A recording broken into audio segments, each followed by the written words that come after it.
your money.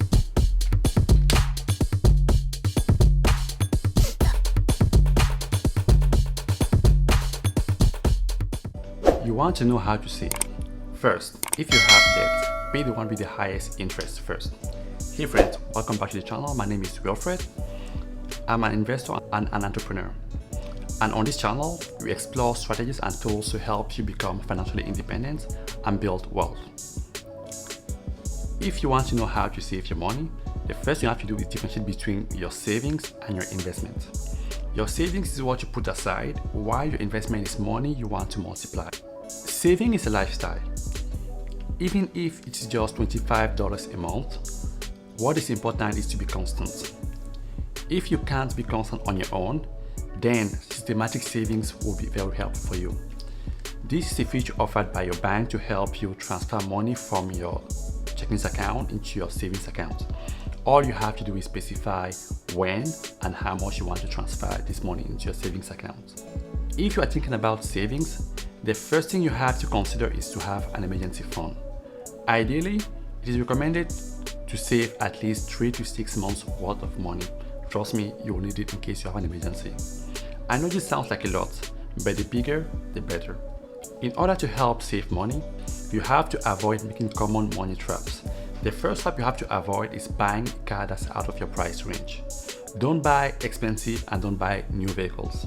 Nobody cares about new vehicles anyway. So when you buy a new vehicle, the car loses about 10% of its value just after leaving the dealership, which is quite a lot. And the car loses about 50% of its value in just 3 years. So buying a car that is 3-year-old might actually be a bargain and a huge value saving. Next, buying a house that is out of your price range. So with the price of houses going up these few months, buying a house might be questionable. You might want to consider staying in an apartment or renting instead of buying a house at these current prices. Next thing you have to avoid is spending too much when going out. If you are used to spending a lot on alcohols and drinks when you go out, you have to learn how to cut this down to a minimum, and this will actually help you save a lot when you go out. Next, having an expensive significant other. Learning how to save is a journey, so you have to involve your partners and teach them how to actually save and have the same vision as you do. The next thing you have to avoid if you want to learn how to save is paying too much on your credit card. If you have credit card bills, you have to avoid paying the ones with very high interest rates. So pay those ones first and move on to the ones with lower interest rates. Next is not investing. When you begin saving your money, you have to know that you have to invest. If you want your money to grow with time, you have to invest your money into safe assets like index funds. Now, enough of all this. How can you actually save your money? The first way to save your money is to have an objective. Having an objective will actually help you stay on track into your saving journey. What do you want to achieve? What do you want to buy? Are you thinking of buying a house within the next few weeks, the next month, the next years? Are you thinking of buying a car? Are you thinking of buying a wedding ring? Are you thinking of paying for a wedding? You have to know what is the objective. This will help you stay on track. Next, you have to create a budget. A budget means you have to know where are your ins and where are your outs. So what is your revenue and where are your expenses? This will help you cut down on things you don't need. Next, if you have any debt, make sure you pay the one with the highest interest first, because this is what hurts you the most. Pay the highest interest first and then pay the one with the lower interest. Next, you have to set short-term goals. And these goals have to be SMART goals, which is specific, measurable, achievable, relevant, and timely goals. So the goal has specific in the sense that your goal has to be driven by an objective. You want to buy a house, you want to buy a car, you want to buy a ring, you want to buy this. The goal has to be very specific. Having a goal like I want to have money or I want to be rich is not a specific goal.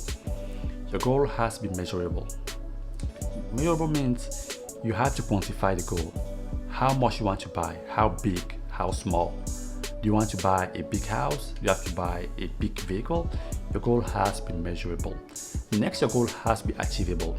Is this goal actually possible within your current situation? Do you want to buy a mansion when you just came out from high school? Your goal has to be actually achievable, because if the goal is not achievable, then you will easily get discouraged along the way. Next, your goal has to be relevant. relevant within the current context. Where are you right now and where do you want to be in the next few years or few weeks? Your goal has to be relevant within that specific context. Next, your goal has to be timely. You want to buy a house, you want to buy a car, but when do you want to buy these stuffs?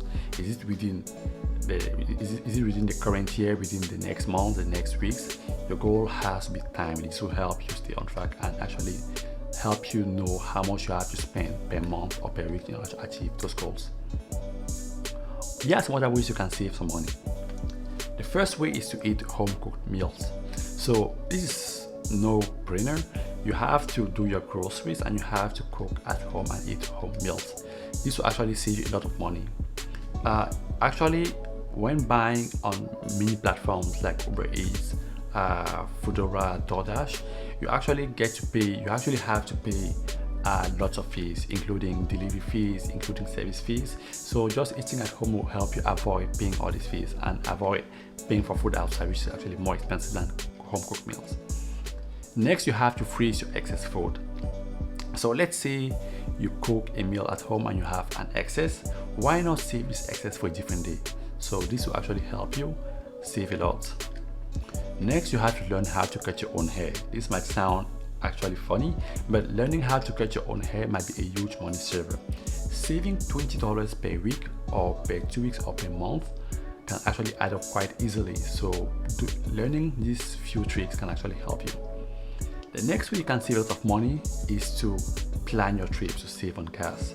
So if you are making a trip from A to B and you have other things you can do along the way, why not put it as one trip instead of doing multiple trips? And also, if your distance is not too far, why not walk? Walking can actually be a good way for you to exercise and actually save some money. Next is to buy used when possible. Instead of buying used articles like clothing, like shoes, like multiple stuff you can find back in your house, why not buy used instead? Sometimes it's possible to buy these used articles on websites like Facebook Marketplace or Kijiji, and more often than not you can find used items that are actually pretty new. So buying used can actually be a good way and a great way to save a lot. Next is to sell what you plan to get rid of or plan to donate. So if you have things around your house lying around that you plan on throwing away or donating it, why not sell these articles on the same marketplace like Facebook or Kijiji? So now, if you have tried all these strategies and you have no other way of saving your money, then this means you have to find a way to make more money. Yeah, you have to make more money. So making more money means you have to learn new skills. So if you have a degree in engineering, then you have to learn something else in order to bring in extra income. For example, you can start a YouTube channel, or you can start as a sales job or a marketing position. This will actually help you grow in your career and in your future. All this is supposed to help you achieve that financial independence sooner than later. Next, make sure you can also start your own side hustle or your own side business, but make sure this business is actually something that is scalable and doesn't require you to be there all the time. So make sure you don't get paid based on your time, but you get paid based on your efforts. This means that, for example, if you are good at yoga, you can put those classes online and actually have people pay for those courses instead of you offering physical or classes where you actually have to be present. This will save you a lot of time and money. So with all this, I hope you guys learned a lot about savings.